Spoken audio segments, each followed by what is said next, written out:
চক মোৰ শিৱসাগৰ সমষ্টিত এজনো এক পিছু মিয়া নাই, এক পিছু মিয়া নাই। মোৰ শিৱসাগৰ সমষ্টিত তেওঁলোকে আমাৰ শিৱসাগৰ সমষ্টিৰ পৰা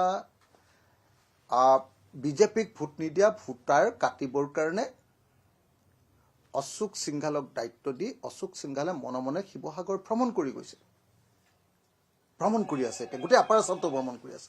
আমাৰ শিৱসাগৰেই নহয়, মানে শিৱসাগৰ আজি সোণাৰী ভ্ৰমণ কৰি আছে, আপোনালোকে দেখিছে চাগে।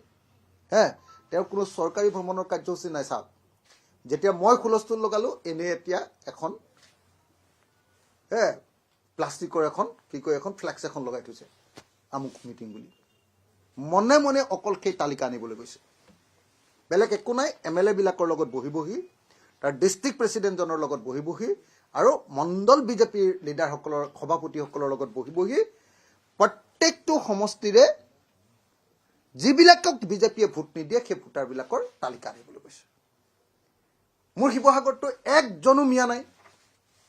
অসমীয়া জাতীয়তাবাদৰ প্ৰেৰণাকেন্দ্ৰ হয় মোৰ শিৱসাগৰত, বা আপোনাৰ হেৰিয়াটোতো এজনো মিয়া নাই। আপোনাৰ কি কয়, আজি গৈছে যে এইটো সমষ্টি কি কয়,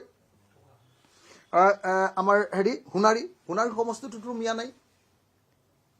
তাৰ আগত তেওঁ গৈছে সমষ্টি কি কয় এইটো ডিগবৈ সমষ্টিটোতো মই কোনো মিয়া দেখা নাই। তাৰ পাছত তেওঁ গৈছে এই গগৈৰ সমষ্টিটো যে মুখ্যমন্ত্ৰীৰ লগত থাকে, কি গগৈ, আমাৰ তৰংগ গগৈৰ সমষ্টিটোত, কি নাম কয় এইটো সমষ্টি, নাহৰকটীয়া সমষ্টিত গৈছে। এইবিলাক সমষ্টিত ক'ৰবাত মিয়া আছে নেকি? আমিতো জীৱনত মিয়া দেখিয়ে পোৱা নাই। আমাৰ ফালেতো জীৱনত আমি কেতিয়াও মিয়া দেখি পোৱা নাই। আমাৰ ফালে আপুনি চাওকগে, আপুনি যোৰহাট, শিৱসাগৰ, ডিব্ৰুগড়, তিনিচুকীয়া, আমি ধেমাজি, এই মানুহবিলাকে ক'ত আমি মিয়া দেখিছোঁ? আমাৰ তাততো মিয়া নাই।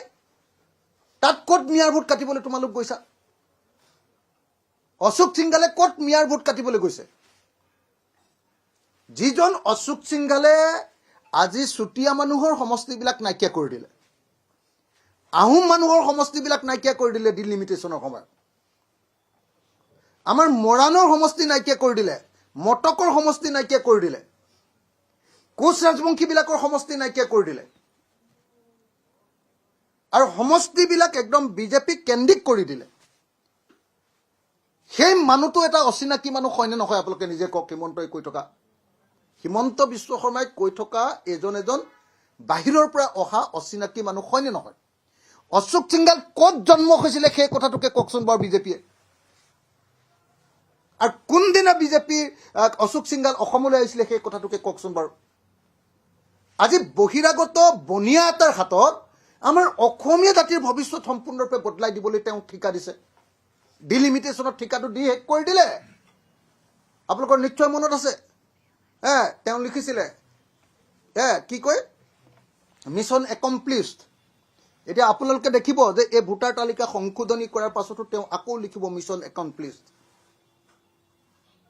তেওঁ কেতিয়া 60টা সমষ্টি, মই নিজ কাণেৰে শুনিছোঁ যে 60টা সমষ্টিৰ ভোটাৰ তালিকা বদলাবলৈ অশোক সিংঘালক দায়িত্ব দিয়া হৈছে, আৰু তেওঁ খুব মনোযোগেৰে সৈতে চাইলেণ্টলি সেই কামটো কৰি আছে।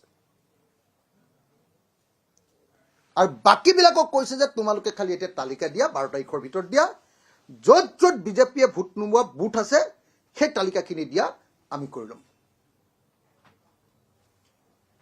তো এইটো হ'ল এটা গোটেই দেশখনৰ সাংবিধানিক ব্যৱস্থাটোক ধ্বংস কৰাৰ তৰিকা। এইটো হ'ল গণতান্ত্ৰিক ব্যৱস্থাটোক ধ্বংস কৰি দিবলৈ কৰা প্ৰচেষ্টা। সেইটোৰ বিৰুদ্ধে যদি মই মাত নামাতো, আৰু সেইটোৰ বিৰুদ্ধে যদি মাত মাতোতে মোক কোনোবাই মিছলীয়া, এণ্টাৰটেইনাৰ, এওঁৰ কথাৰ কি ভেলু আছে, 5 পইচাৰ মূল্য নাই, এনেকুৱা কথা যদি কয়, তেতিয়াহ'লেতো মই কি ক'ম? আপোনালোকে নিজে কওক। মই সেইকাৰণে 5 পইচা ভেলু থকা, 5 পইচা নহয়, 5 লাখ টকাৰ ভেলু থকা, মই সেইকাৰণে কি কয়, আপোনাৰ বিজেপিৰ সভাপতি দিলীপ শইকীয়াক মই আহ্বান জনাইছোঁ, 5 লাখ টকাৰ ভেলু আছে আপোনাৰ কথাৰ, আহকচোন কাইলৈ কামাখ্যা মন্দিৰলৈ যাওঁ ৰাতিপুৱা।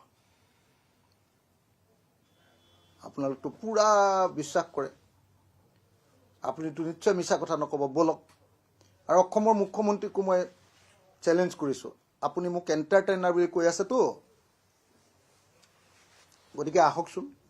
বেলেগ কথাটো বাদেই দিয়ক, আপোনাক মই কামাখ্যা মন্দিৰতে এবাৰ লগ পাওঁ বলক কামাখ্যা মাৰ সন্মুখত এবাৰ কথা পাতো বলক বহুত ধৰ্ম কৈ থাকে নহয় আহকচোন আপোনাৰ আটাইতকৈ প্ৰিয় জাগা বুলি কৈ থাকে নহয় আহক কামাখ্যা মন্দিৰত আমি এবাৰ লগ হওঁ ধন্যবাদ আৰু এটা কথা বহু সময়ত মুখ্যমন্ত্ৰীয়ে কৈ থাকে যে তেওঁৰ এজেণ্ট বিৰোধী দলসমূহত আছে এতিয়া আপোনাৰো এজেণ্ট বিজেপিত আছে নেকি যাৰ বাবে আপুনি এনেধৰণে ক'বলৈ মানে সঁচা কথা ক'বলৈ গ'লে বিজেপিৰ এতিয়া কমেও 30 জন মান এমএলএ এতিয়া অসন্তুষ্ট মিছা কথা কৈ লাভ নাই আৰু ডেফিনেটলি সেই 30 জন এমএলএৰ ভিতৰত যথেষ্ট সংখ্যক কেইবাজনো এমএলএ আমাৰ লগত যোগাযোগত আছে এনেতো কৈ থাকি লাভ নাই আৰু লোকধাক কৰি থাকি লাভ নাই বোধ হয় কেইজনমান এমএলএ আমাৰ দলত যোগদানো কৰিব নিৰ্বাচনৰ আগে গতিকে মই আপোনালোকক কৈছো যে এতিয়া বিজেপিৰ ভিতৰৰ খবৰ আমি সেইকাৰণে ভালকে পাই থাকো এটো লোকধাক কৰি লাভ নাই মই এইবিলাকত সোমাব নোখোজো বেছিকে বেলেগ ভিতৰৰ আপুনি যদি বিজেপিৰ সিটিং এমএলএ ৰাইজৰ দলত যোগদান কৰে মানে ইচ্ছা কৰিলে মই এসপ্তাহৰ ভিতৰত জয়েন কৰাই দিব পাৰো কিন্তু সেইটো হলেতো মানুহটোক বৰবাদ কৰি দিব সেই মানুহজনকটো বৰবাদ কৰি দিব আজিৰ দিনটোত আপোনালোকে খবৰ লওক অতি কমেও হিমন্ত বিশ্ব শৰ্মা আৰু দিলীপ শইকীয়াৰ ওপৰত অতি কমেও 30 জন বিজেপিৰ এমএলএ অসন্তুষ্ট 30 জন বিজেপিৰ এমএলএ অসন্তুষ্ট আৰু তেনেকুৱা অসন্তুষ্ট এমএলএ বিলাকৰ ভিতৰত কেইবাজনেও মই আপোনালোকক সংখ্যাটো নকওঁ কেইবাজনেও আমাৰ লগত যোগাযোগত আছে আৰু বোধহয় আমি তেওঁলোকক চিটু দিম এজন দুজনক হেতু আপোনালোকক জনাই দিম নিৰ্বাচনৰ আগে আহা হ'ব যদি ডেফিনেটলি চিট ল'বলৈ হ'লেতো নিৰ্বাচনৰ আগত আহিব এতিয়া বেছি সোনকালে কৰিলে সেই মানুহকেইটাক আকৌ কি কেছ লগাই ফচাই দিয়ে কোনো গ্যাৰান্টি নাই তেওঁলোক বিজেপি কিন্তু ভাল কাম কৰিছে আপোনালোকে ৰাইজৰ দলে ল'ব যদি মানে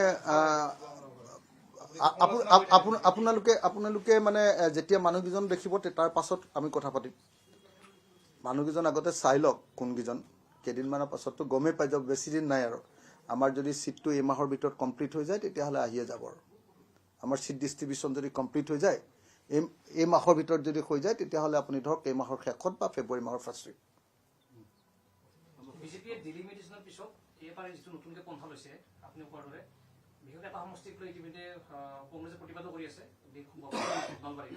তাতে আপোনাৰ মই এতিয়া বৰক্ষেত্ৰীৰ বিষয়ে কথা নকওঁ কাৰণ বৰক্ষেত্ৰীৰ বিষয়ে কথা ক'লে সিহঁতি কোনফালে পোনাব আপোনালোকে জানিছে মোৰ নিজৰ উজনি অসমৰ মোৰ নিজৰ সমষ্টি মোৰ অসমৰ আটাইতকৈ মানে একেবাৰে খিলঞ্জীয়া থকা আৰু এজনো বিদেশী নথকা এজনো মিয়া মানুহ নথকা আমাৰ উজনি অসমৰ সমষ্টিৰ কথা কৈছো যে মোৰ উজনি অসমত তেওঁলোকে এই কাম কৰিব খুজিছে